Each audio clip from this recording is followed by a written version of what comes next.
जय हिंद दोस्तों, आपका हमारे चैनल बीके स्टडी लैब का यूपी बोर्ड में स्वागत है। आज के वीडियो में हम लोग कक्षा 10 के भौतिक विज्ञान पार्ट 4 लेंस में चिन्ह परिपाटी पढ़ेंगे। तो हम लोग चिन्ह परिपाटी लेंसों को पढ़ेंगे। जैसा कि हम लोग जानते हैं, लेंस दो प्रकार के होते हैं। एक होता है उत्तल लेंस जो किनारों पर पतला और बीच में मोटा तथा एक समतल से घिरा होता है, उसे हम कहते हैं उत्तल लेंस। और एक हमारा होता है अवतल लेंस जो किनारों पर चौड़ा और बीच में पतला होता है, उसे हम लोग कहते हैं अवतल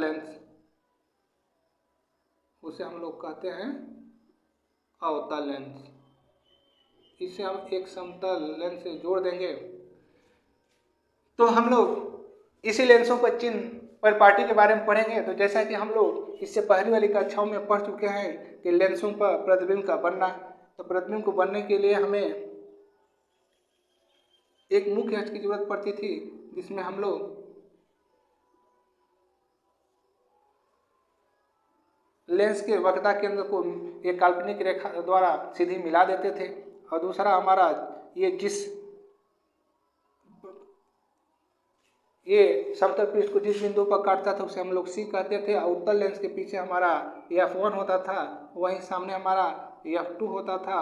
अब F1 के पीछे हमारा 2F1 होता था, वहीं F2 के आगे हमारा 2F2 होता था। उसी प्रकार अगर हम अवतल लेंस की बात करें तो अवतल लेंस में भी हम लोग जिस वृत्त के केंद्र को एक काल्पनिक रेखा द्वारा मिला देते थे जो मुख्य अक्ष की बात करता था, और समतल को जिस बिंदु पर काटे उसे सी कहते थे। और लेंस के पीछे हमारा F2 होता था, और लेंस के सामने हमारा F1 होता था, और F2 के पीछे हमारा 2F2 होता था, और F1 के आगे हमारा 2F1 होता था।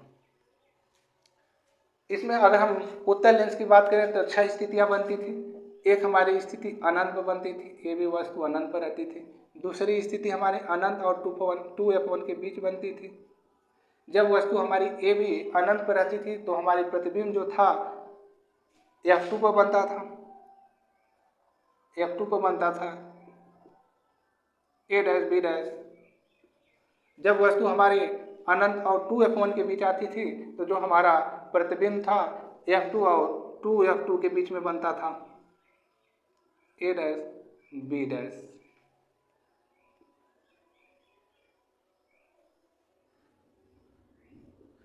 और तीसरी स्थिति में हमारी जो वस्तु थी 2F1 पर थी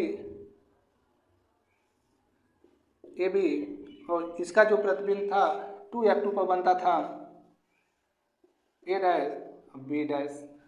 और हमारी चौथी स्थिति थी 2F1 और F2 के बीच थी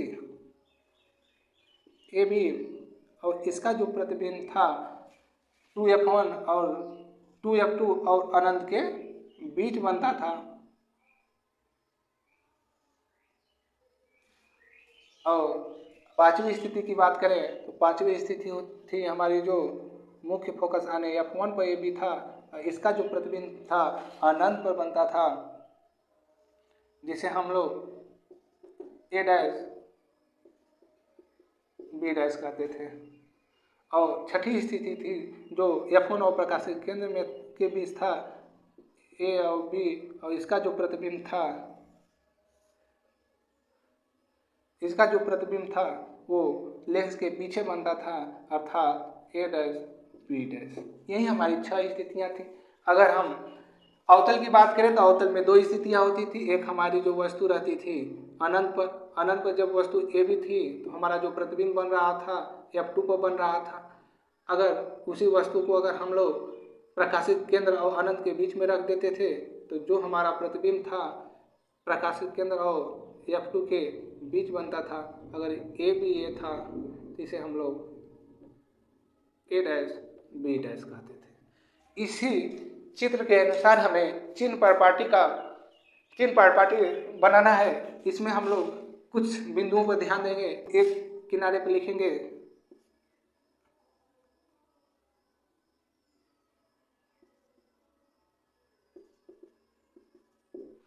हम लोग इसी के आधार पर चिन्ह पर पार्टी देखेंगे तो ए को लिखेंगे उत्तल लेंस, उत्तल लेंस, और दूसरे को लिखेंगे अवतल लेंस।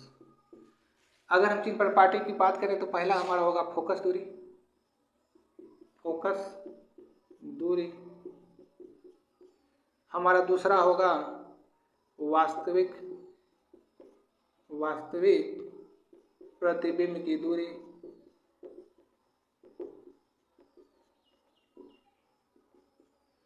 अगर हमारा तीसरा की बात करें तो होगा आभासी प्रतिबिंब की दूरी।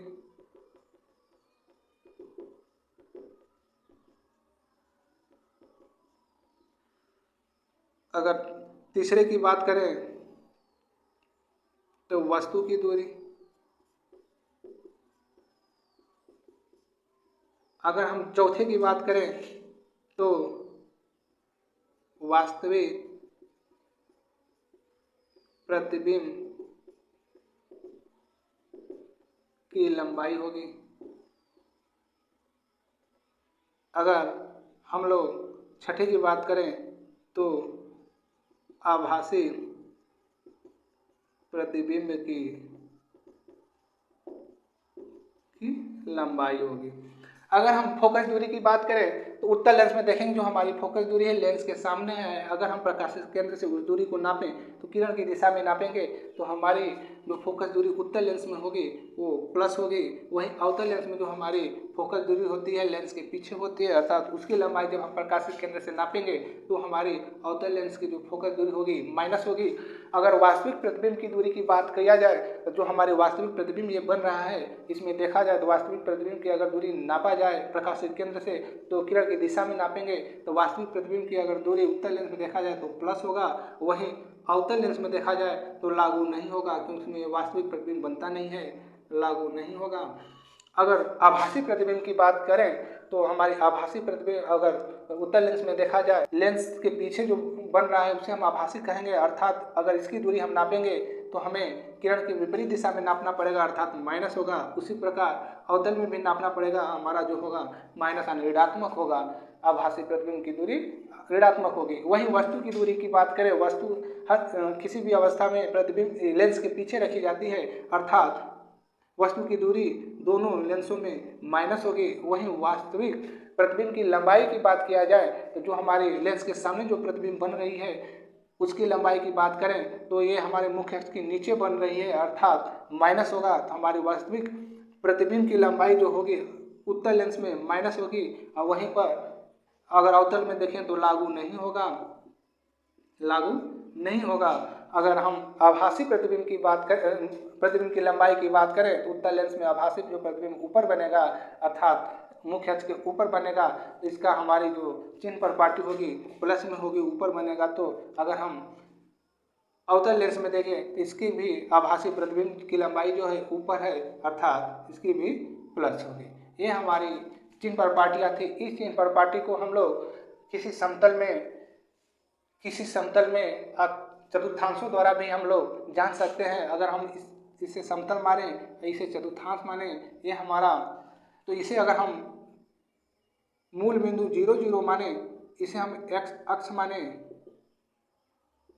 इसे y अक्ष माने, इसे x डैश, इसे y डैश, तो हम लोग मूल बिंदु के अगर हम c को मूल बिंदु माने तो इधर चलेंगे तो हमारा प्लस होगा, मूल बिंदु को ऊपर चलेंगे तभी प्लस होगा। अगर मूल बिंदु के हम लोग बाईं ओर चलेंगे तो हमारा माइनस होगा और नीचे चलेंगे तभी माइनस होगा। इसी प्रकार अगर हम लेंस के प्रकाशित केंद्र को अगर मूल बिंदु मान लिया जाए तो अगर हम प्रकाशित केंद्र के सामने वाली मुख्य अक्ष के सामने अगर प्रकाशित केंद्र के सामने चलेंगे तो हमारा जो होगा चिन्ह प्लस होगा। अगर हम प्रकाशित केंद्र के ऊपर चलेंगे तभी प्लस होगा और प्रकाशित केंद्र मुख्य अक्ष के नीचे चलेंगे तो हमारा माइनस होगा और प्रकाशित केंद्र के पीछे चलेंगे तो हमारा माइनस होगा। हम लोग इसे तल पर चतुर्थांश द्वारा भी निर्धारित कर सकते हैं। ये हमारी चिन्ह पर पार्टी की वीडियो थी। अगर ये वीडियो आप लोगों को पसंद आया तो इसे लाइक सब्सक्राइब करना न भूलिएगा और कमेंट बॉक्स में ज़रूर लिखिएगा। थैंक यू, धन्यवाद, जय हिंद।